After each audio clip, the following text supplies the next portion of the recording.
All right, let's record this in case anybody wants to watch this later. So the price of beef is going to rise in June. All right. Let's say now it's April or May. All right. I'm expecting the price of beef to go up. But let's say maybe in a normal week or like every 2 weeks, I'll buy like a 8 pack of hamburgers for my family. We like to have hamburgers, a couple of times a month, right? And I'll keep 8 of them in the freezer or whatever. But I hear a story that the price of beef is going to go up in a month or two. I might buy extra hamburgers and keep them in the freezer so that I have them and I don't have to buy the more expensive hamburgers. All right, so this the price of beef going to rise in June. That would be an example of a change in consumer expectations. So I'm going to put a check mark here. Headline number one represents a change in consumer expectations. We understand this so far, or no?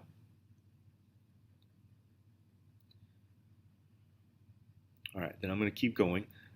Yes, if I check off anything down here, then I'm going to write why. Yes, this would shift the demand curve. All right, and this is going to increase the demand for beef right now. It's going to increase because people are going to stock up on beef now, expecting the price to go up in a month or two. Anytime demand increases, the demand curve shifts to the right. I'll just write R for right, and my new curve, if we're starting at B, my new curve will be C. How are we feeling about that one?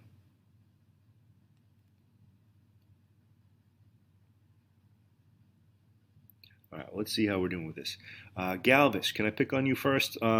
If millions of immigrants come into the U.S. and swell the population, means increase the population, let's start with this. Which category down here does that fall into?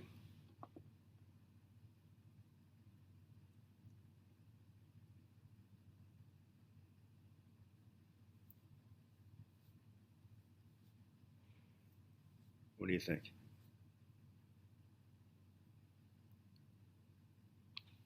All right, Shane, how about helping him out there? Which category are you thinking?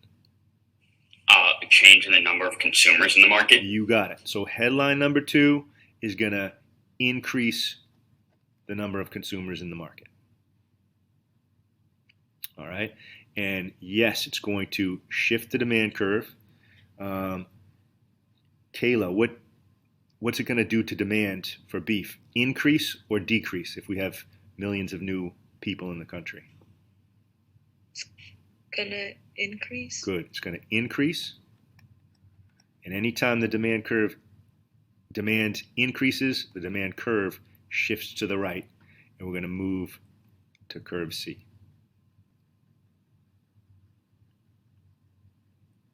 All right, now this is a tricky one. Um, Kenny, pork prices drop. Pork is not beef, right? So we're thinking one of these two things down here. What do you think pork is? Is it a substitute for beef, meaning people will buy one or the other? Or do you think they go together and they're complements? How do you view that? I think it's a change in the price of a substitute good. Yes, very, very nice. Yep. Pork is generally a substitute for beef, right? You're either going to be grilling hamburgers or you're going to be making pulled pork or sausages or something. Um, they're considered substitutes. It's not all that common that people put pork on their hamburger, that they go together. They're considered substitutes. So we're going to put headline number three in this category. And yes, this will affect the demand for beef. Um, how about Lukens? If pork becomes cheaper, do you think people will buy more beef or less beef?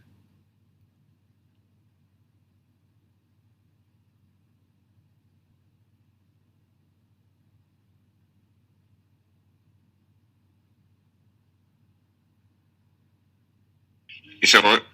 Yeah, if pork becomes cheaper, will people buy more beef or less beef? Less. Good. Yep. Because they're going to buy more pork. So demand for beef will decrease. All right. And anytime demand for something decreases, we're shifting the demand curve to the left. The quantity is lower at every price point. So the curve is going to shift to the left, and we're going to move from curve B to curve A. And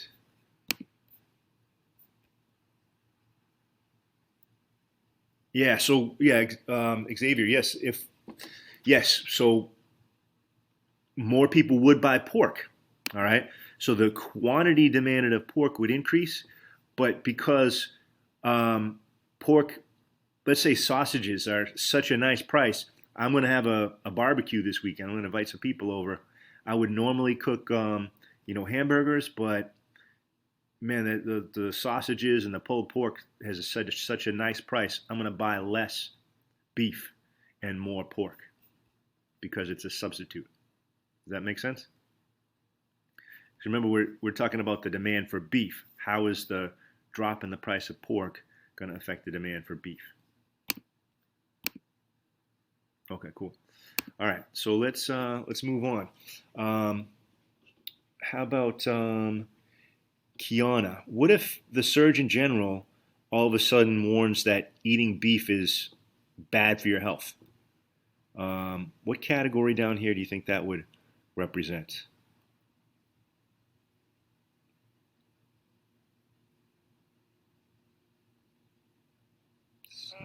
A change in consumers' taste. Yeah, I think on this one you could make an argument for tastes or expectations. Um, you know, you could look at it either way, but it's definitely one of the two. You could say, I'm expecting, um,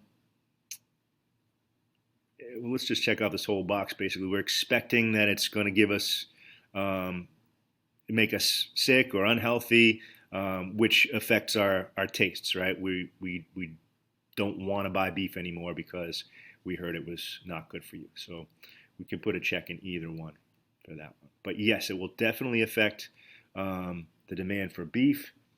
And let's see, Calvin, is it gonna increase the demand for beef, decrease the demand for beef? Was the price increasing or decreasing? No, the Surgeon General says beef is bad for you. Oh, so it's gonna decrease. That's right. It's going to decrease. And anytime we say decrease, it shifts to the left, and we're moving towards curve A. All right, here's the one to look out for. You're going to have one of these on your work. Um, this is we're talking about the market for beef. The price of beef changes. This does not shift the demand curve. All we're doing is moving along the demand curve.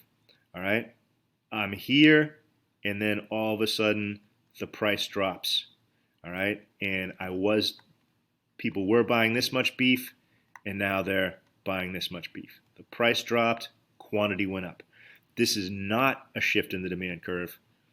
It's just a change in quantity demanded. It's movement along the demand curve. So we don't fill this out, and there is no new curve. We stay at B. So look for one of those. So if it's a market for ketchup, if you see the price of ketchup goes up or the price of ketchup goes down, it's not a change in demand. It's just movement along the demand curve. It doesn't shift. It's just a change in quantity demanded. But if you're talking about the market for ketchup, and the price of mustard changes, well, now that's going to shift the demand curve for ketchup because they go together. Ketchup and mustard go together. All right. All right. Let's finish this up here. How about who haven't I called on? I don't think I've called on Gianna yet. Gianna, if the people's income in the United States drops for the third month in a row, which category down here does that headline belong to?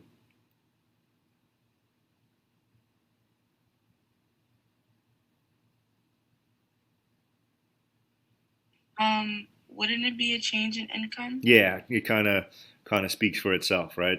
That's a change in income. People's income drops. So that's headline number six. And yes, anytime we check off one of these categories down here, these are all shifters in demand. And by the way, on the homework, you had five categories, um, but these were lumped into one, price of related goods. So we just broke it up into two subcategories, substitutes and complements. But yeah, income drops. It's gonna affect the demand curve. And Dylan, if people's income drops, is this going to increase demand for beef or decrease demand for beef? Decrease. Yeah, it's going to decrease, right? Beef is a normal good. If people make more money, they'll buy more. It's not considered an inferior good. Anytime we decrease, the graph shifts to the left, and we're moving from B to A. All right, I don't know how many of you guys know are familiar with charcoal grills, but most people that grill, barbecue food, they're using a propane grill. But there's a lot of people out there that like to use charcoal grills, and you got to light the charcoal with a match, and you got to wait for it to heat up. And but a lot of people think it just tastes better. But anyways, charcoal goes It also along. has a very nice smell. Yeah. So yeah, you know. But it kind of goes along with hamburgers, right? Most people don't cook hamburgers inside. I mean, a lot of people do, but I think a lot of people prefer to cook their hamburgers outdoors on a grill. And there's a decent number of people that need charcoal to grill their hamburgers. So that being said, Shane, what category down here are we talking about? Um,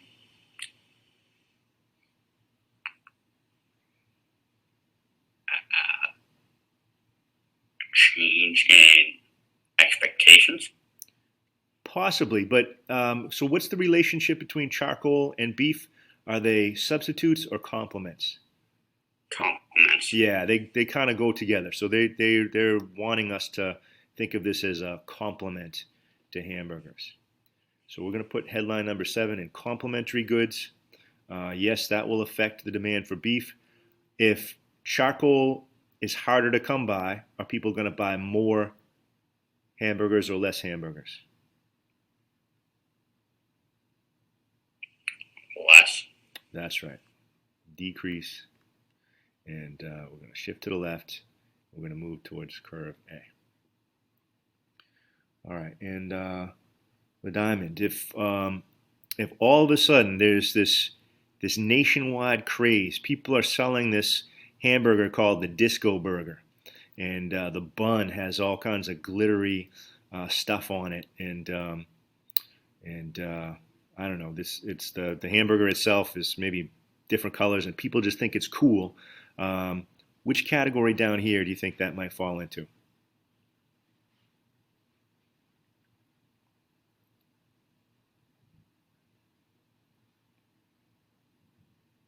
Yo, Mister, can you ask that one more time? Yeah, and I was trying to get Diamond to speak up. So if there's like a nationwide craze, there's something called the Disco Burger. It's like a attractive looking hamburger, and people are buying it all over the place. It's the cool thing to buy. What category down here would that fall into for headline 8? Which one of these boxes am I going to check off? You there, Diamond?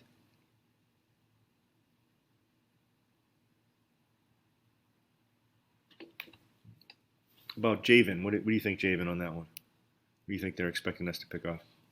Let's see, I got something in the chat here. Yeah, Xavier, I agree with you. Larry Luce, you think you have a feel for this one? Or not sure?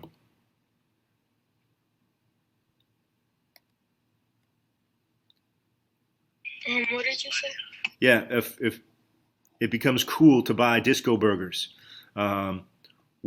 what category, what box am I going to check off? Is that a change in expectations, tastes, number of consumers, change in income? What do you think? Next.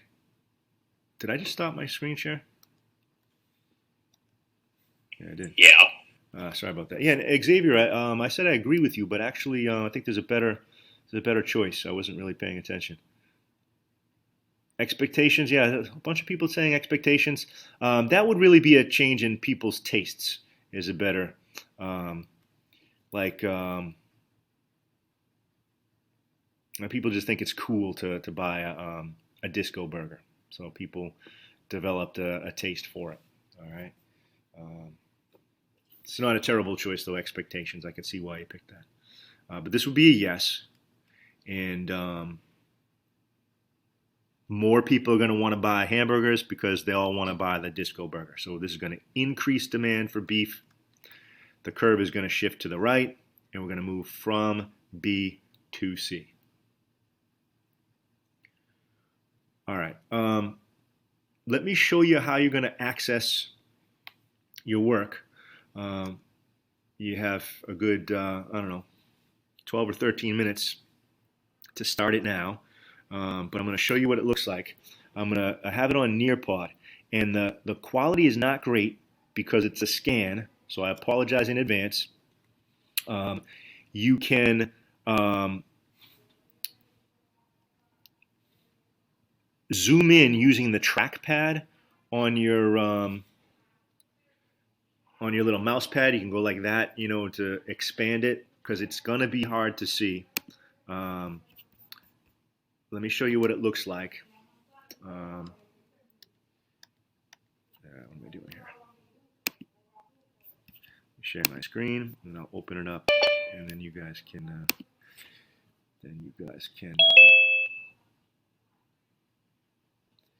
Get started on it. All right. Here we go. I'm gonna share my desktop. Okay. All right. So. Anyways, it's on Nearpod, this little button that can expand it. You're going to have that. But anyways, there's a little pen down here. So you're going to, so this is the market for US-made autos. And remember, there's one of these headlines that you will not check off any box for. There's one of these headlines that is not a change in demand, it's a change in quantity demanded. But everything else, you're going to pick up the little pen, and consumers' income drops. Well, people are going to buy less, right? That's a change in demand, not change in quantity demanded. The demand curve is going to shift to the left. It's going to move to part A. Just put a little dot under your choice, all right? And that's a change in income. So I'll put a little dot there. Okay, that's how you're going to do the homework.